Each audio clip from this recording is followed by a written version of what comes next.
కార్తీక పురాణం 28వ అధ్యాయం విష్ణు సుదర్శన చక్రము యొక్క మహిమ. జనక మహారాజా, వింటివా దూర్వాసుని యొక్క అవస్థలు? తాను ఎంతటి కోపవంతుడైనను వెనుక ముందు ఆలోచించక ఒక మహాభక్తుణ్ణి చిత్తశుద్ధిని శంకించి ఉన్నాడు కనుకనే అట్టి ప్రయాసముల యొక్క పాలైనాడు. కావున ఎంతటి గొప్పవారైనను వారు ఆచరించు కార్యములు జాగ్రత్తగా తెలుసుకొనవలెను. అటుల దుర్వాసుడు శ్రీమన్నారాయణుని దగ్గర సెలవును పొంది తనను వెన్నంటి తరుముచున్న విష్ణు చక్రాన్ని చూచి భయపడుచు తిరిగి మళ్ళీ భూలోకానికి వచ్చి అంబరీషుడి దగ్గరికి వెళ్ళి, అంబరీష, ధర్మపాలక, నా తప్పు క్షమించి నన్ను రక్షింపుము. నీకు నాపై గల అనురాగముతో ద్వాదశీ పారాయణమునకు నన్ను ఆహ్వానించితివి. కానీ నిన్ను కష్టముల పాలు చేసి వ్రత భంగము చేయించి నీ పుణ్య ఫలమును నాశనము చేయ తలపెట్టి తిని. కానీ నా దుర్బుద్ధి నన్నే వెంటాడి నా ప్రాణములు తీయుటకై సిద్ధమైనది. నేను విష్ణువు కడకేగి ఆ విష్ణు చక్రము వలన వచ్చేటువంటి ఆపద నుండి రక్షింపమని ప్రార్థించి తిని. ఆ పురాణ పురుషుడు నాకు జ్ఞానోదయము చేసి నీ వద్దకు వెళ్ళమని చెప్పాడు. కావున నీవే నాకు శరణ్యము. నేను ఎంతటి తపశ్శాలినైనను ఎంత నిష్టగలవాడనైనను నీ నిష్కలంకమైనటువంటి భక్తి ముందు అవి ఏమీ కూడా పని చేయలేదు. నన్ను ఈ విపత్తు నుండి కాపాడు అని అనేక విధాలుగా ప్రార్థింపగా అంబరీషుడు శ్రీమన్నారాయణుని ధ్యానించి, ఓ సుదర్శన చక్రమా, నీకు ఇవే నా మనఃపూర్వక వందనములు. ఈ దూర్వాస మహాముని తెలిసియో తెలియకో తొందరపాటుగా ఈ కష్టములను కొని తెచ్చుకొనెను. అయినను ఇతడు బ్రాహ్మణుడు కావున ఇతనిని చంపవలదు. ఒకవేళ నీ కర్తవ్యమును నిర్వహింపతలచితివే అయితే గనక ముందు నన్ను చంపి తర్వాత ఈ దూర్వాసుని చంపుము. నీవు శ్రీమన్నారాయణుడి యొక్క ఆయుధానివి. నేను ఆ శ్రీమన్నారాయణుడి యొక్క భక్తుడను. నాకు శ్రీమన్నారాయణుడు ఇలవేల్పు దైవం.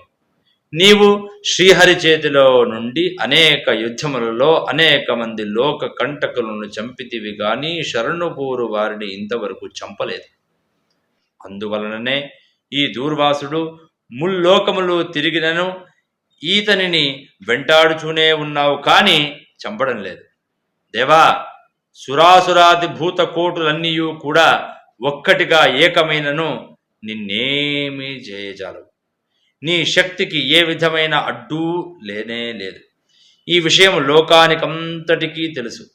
అయినను ముని పుంగవునికి ఏ అపాయము కలుగకుండా రక్షింపుడు అని ప్రార్థించుచున్నాను. నీ యందు ఆ శ్రీమన్నారాయణుడి యొక్క శక్తి ఇమిడి ఉన్నది.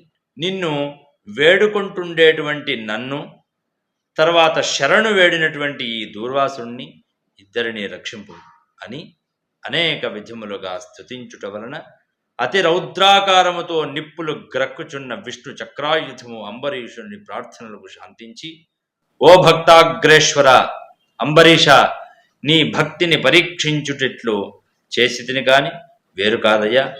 అత్యంత దుర్మార్గులు మహాపరాక్రమవంతులైన మధు కైటుభులను దేవతలందరూ ఏకమై కూడా చంపజాలని మూర్ఖులను నేను తుదమాడుట నీ వెరుంగవుదువు కదా. ఈ లోకములో దుష్ట శిక్షణ శిష్ట రక్షణకై శ్రీహరి నన్ను వినియోగించి ముల్లోకములందు ధర్మమును స్థాపించుచున్నాడు. ఇది ఎల్లరకు తెలిసినటువంటి విషయమే. ముక్కోపియగు దుర్వాసుడు నీపై పగబట్టి నీ వ్రతమును నశింపజేసి నానా ఇక్కట్లు పెట్టవలనని కన్నులెర్రజేసి నీ మీద చూపిన రౌద్రమును నేను తిలకించితిని. నిరపరాధీవగు నిన్ను రక్షించి ఈ ముని గర్వము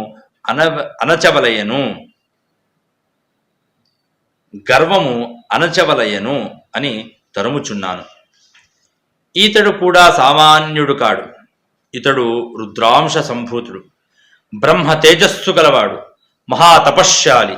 రుద్రతేజము భూలోకవాసులు అందరూ చంపగలదు, కానీ శక్తిలో నాకంటే ఎక్కువేమీ కాదు. సృష్టికర్తయగు బ్రహ్మ తేజస్సు కంటేను, కైలాసపతియగు మహేశ్వరుని యొక్క తేజశక్తి కంటేను ఎక్కువైన శ్రీహరి తేజస్సుతో నిండియున్న నాతో రుద్ర తేజస్సు గల దూర్వాసుడు గాని, క్షత్రియ తేజస్సు గల నీవు గాని తులతూగరు, నన్ను ఎదుర్కొనజాలరు. తనకన్నా ఎదుటివాడు బలవంతుడై ఉన్నప్పుడు అతనితో సంధి చేసుకున్నట ఉత్తమం. ఈ నీతిని ఆచరించు వారులు ఎటువంటి విపత్తుల నుండి అయినా కూడా తప్పించుకోగలరు. ఇంతవరకు జరిగిందంతయు విస్మరించి శరణార్థి వచ్చిన ఆ దూర్వాసుని గౌరవించి నీ ధర్మము నీవు నిర్వర్తింపుము అని చక్రాయుధము పలికెను. అంబరీషుడు కూడా పలుకులను ఆలకించి, నేను దేవ గోబ్రాహ్మణాదుల యందును స్త్రీల యందును గౌరవము కలవాడను. నా రాజ్యంలో సర్వజనులు సుఖముగా ఉండవలయను అని అభిలాష ఉండటువంటి వాడిని కావున శరణుగోరిన ఈ దూర్వాసుని నన్ను కరుణించి రక్షింపుడు. వేల కొలది అగ్నిదేవతలు, కోట్ల కొలది సూర్యమండలములు ఏకమైనను నీ శక్తికి తేజస్సుకు సాటిరావు. నీవు అట్టి తేజోరాశివి. మహావిష్ణువు లోక నిందితులపై, లోక కంటకులపై, దేవ గో బ్రాహ్మణ హింసాపరులపై నిన్ను ప్రయోగించి వారిని శిక్షించి తన కుక్షియందున్న 14 లోకములను కంటి రెప్పవలే కాపాడుకుంటూ ఉన్నాడు. కావున నీకివే నా మనఃపూర్వక నమస్కృతులు అని పలికి చక్రాయుధము పాదములపై పడేను. అంతటా సుదర్శన చక్రము అంబరీషుని లేవదీసి గాఢాలింగను నడిచి, అంబరీష, నీ నిష్కలంక భక్తికి మెచ్చితిని. విష్ణు స్తోత్రము 3 కాలముల యందు ఎవరు పఠింతురో, ఎవరు దాన ధర్మములతో పుణ్యఫలమును వృద్ధి చేసుకుందురో, ఎవరు పరులను హింసించక, పరధనములను ఆశపడక, పర స్త్రీలను చెరబెట్టక, గోబ్రాహ్మణ హత్యలను, శిశు హత్యాది మహాపాతకములను చేయకుండా ఉంటారో అట్టి వారి కష్టములు నశించి దూర్వాసుని రక్షించుచున్నాను. నీ ద్వాదశీ వ్రత ప్రభావం చాలా గొప్పది. నీ పుణ్యఫలముందు ఈ ముని పుంగవుని తపశ్శక్తి పనిచేయలేదు అని చెప్పి అతనిని ఆశీర్వదించి అదృశ్యమయ్యను. అట్టి వారి కష్టములు నశించి దూర్వాసుని రక్షించుచున్నాను. ఈ ద్వాదశీ వ్రత ప్రభావము చాలా గొప్పది. నీ పుణ్యఫలము ముందు ఈ మునిపుంగవుని యొక్క తపశ్శక్తి పనిచేయలేదు అని చెప్పి అతనిని ఆశీర్వదించి అదృశ్యమయ్యను. 28వ అధ్యాయము 28వ రోజు పారాయణము సమాప్తము. Thanks for watching. Please comment, like, share and subscribe our channel.